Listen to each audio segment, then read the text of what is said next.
Acura is certainly a brand that's faced quite an identity crisis over the last few years. Today, let's take a look at a vehicle that really helped establish the brand as a premium auto manufacturer. Now, this 2008 TL that I have here represents one of Acura's best creations. This third generation TL has actually been in production since 2004 to 2008. And when it was out from 04 to 06, it actually helped push Acura's TL sales to over 70,000 units per year. That beat out the BMW 3 Series, the Lexus ES, and the Infiniti G.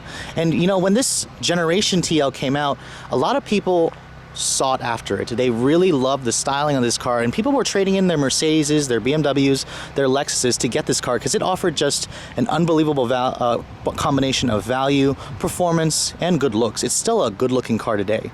Now, 2007 is when Acura actually gave this generation a few updates, as well as brought back the high-performance Type S. There's basically two models, the base model like I have here, or a Type S. Now, this one's not just a base model, it does have the navigation system. Back in 2008, Acura didn't even call this the tech package, they just called it navigation.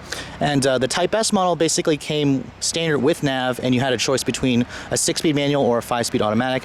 These base models only came with a 5-speed automatic.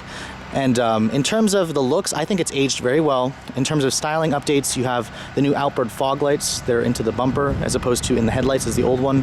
New wheels, the new turn signals in the mirrors. And then when you come around back, you have new exhaust tips, and then the white section in the trunk lid. Now, the styling of this car, I think, looks even better than the current model. Acura is planning to redesign the TL soon, and they're planning to merge it with the TSX to call it the TLX. I'm not sure how I feel about that, but let's take a look and see how this 2008 model has held up.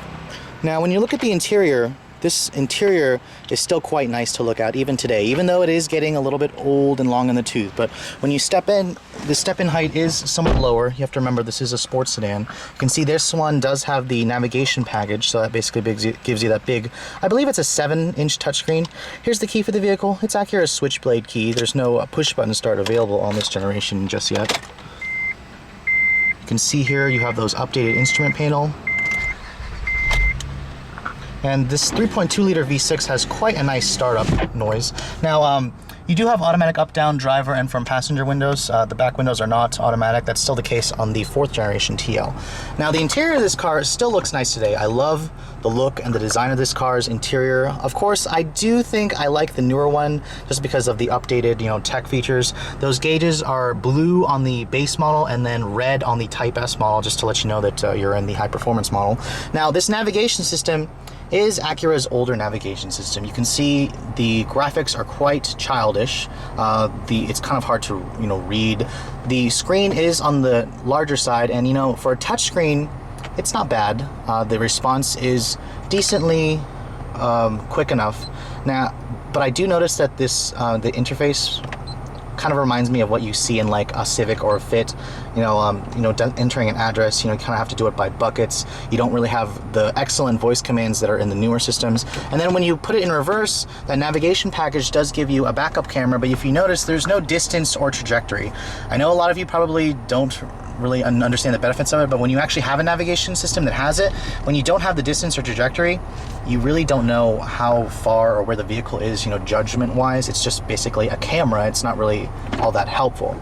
Now, the materials in here are still pretty class leading. You have soft touch, dashboard materials on the upper portion, and on the lower portion it's all soft touch right here. This portion right here actually looks like it's hard plastic, but it is soft touch. I don't really like the graining material. Looking at the door panels, it is soft touch as well. You have the real aluminum trim and aluminum trim for the door handles. Nice, lovely stitched leather here where your elbows are going to rest. It is even soft touch right here. You have this little pop-out bin here that is soft touch. The 4th generation TL actually does not have that. You can see this is very old because it has a cassette player. There's no, there is an aux port in here, but there's no iPod integration, so you just have the little cassette player, I guess, if you want to use that. 5-speed automatic is the standard transmission on this base model. You do get a sport mode with manual shifting, no paddle shifters on the wheel. That came on the 4th generation. You have these rather nice cup holders here, a sliding and adjusting armrest with your aux port in there and your power outlet. And leather seats that are quite nice. When you look at the glove compartment, it is not damped, surprisingly. It seems a little inexcusable for a luxury. Actually, wait a second. No, it is damped. it just kind of fell. The spring mechanism or the shock kind of just needed to be, I guess, pumped up. But it is lined with felt. It is somewhat small. The newer TL actually has a much larger glove compartment. Dual zone automatic climate control is standard. You have this nice steering that has a nice fat bolstering extension, but the leather on the newer Acura steerings is a much higher quality feeling leather. You do have steering wheel controls, Bluetooth controls, and overall the steering itself is quite heavy. It's an indication that this has a hydraulic power steering as opposed to the electric power steering in the new models. Looking at the back seat of the TL, this is their mid-size premium luxury sedan, so it does give you a good amount of space. Those of you who are coming from a TSX will definitely find more room in the back seat of the TL. You do get air vents back here, some storage. You have an armrest here with some cup holders, and the seat pass-through is, there is a little pass-through right here, as the seats actually do not fold down. That's one of the downfalls of the TL. It still doesn't have fold-down seats to this day. The door panel materials, high quality, soft touch here, aluminum trim, soft touch down here, and then of course it's even soft touch down here. The interior of this car overall is quite nice. I think it's even nicer than the current generation. Now there is no trunk release on the outside part of the rear deck on this car. You have to release it from the key fob or inside the vehicle. When you get into the trunk, it's actually a pretty large opening. You do have hinges that would crush your cargo, but Acura does line it, so you kind of can judge where you need to put your stuff so it doesn't crush it. Like I said before, the seats do not fold, but you do get the little pass-through, and overall it's a nicely large and finished trunk.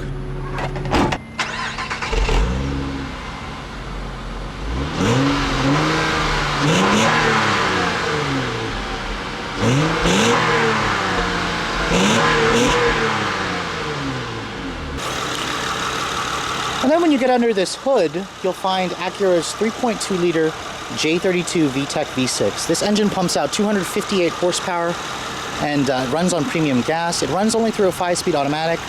Ratings are about, I want to say, 1826 on premium gas, as I said before. The Type S model actually has a bigger engine. It has a 3.5 liter V6 from the RL, pushing out 286 horsepower. All TLs are front-wheel drive. All-wheel drive wasn't available until the current generation. In terms of performance, the TL was actually at the top of its class until the 306 horsepower G and 300 horsepower BMW came out. But let's take a look at how it works all together today.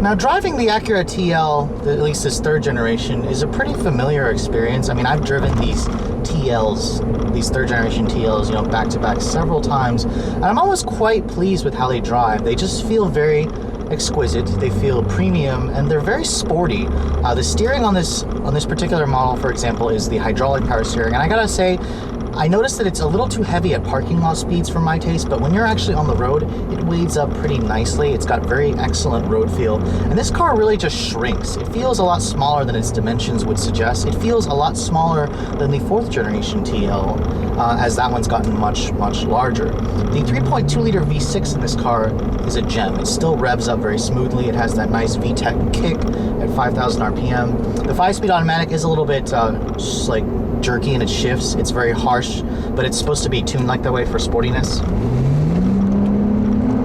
You can see this car has just a very flat feeling suspension. The steering's very nice. The visibility is excellent. It's just a very, very premium feeling sports sedan in the way the TL drives. It hides its front wheel drive roots very well.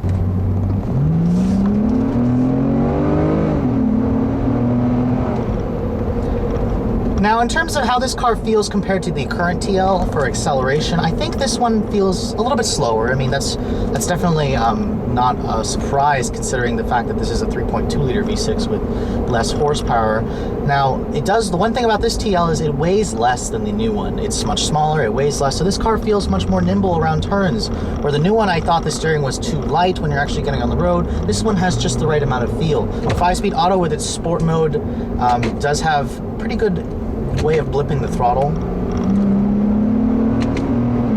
I would like the paddle shifters that the new one gives you, but the sport shift here isn't bad. And in terms of the ride quality, this thing has a really excellent ride quality still. This particular example has just under 90,000 miles on it, and it feels like it has half that mileage, honestly. This car feels like it could go an extra or another 200,000 miles without a problem. That's basically how these TLs have always felt, and it still impresses me to this day. It's a reason why this car is such a hot car in the used car market.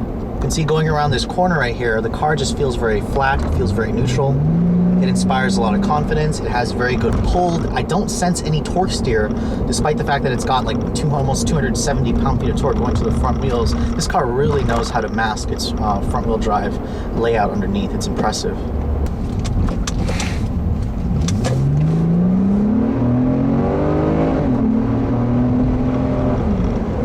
Again, when you get on that gas, this car will still put a smile on your face. So that brings me to basically the conclusion of this short little used car review.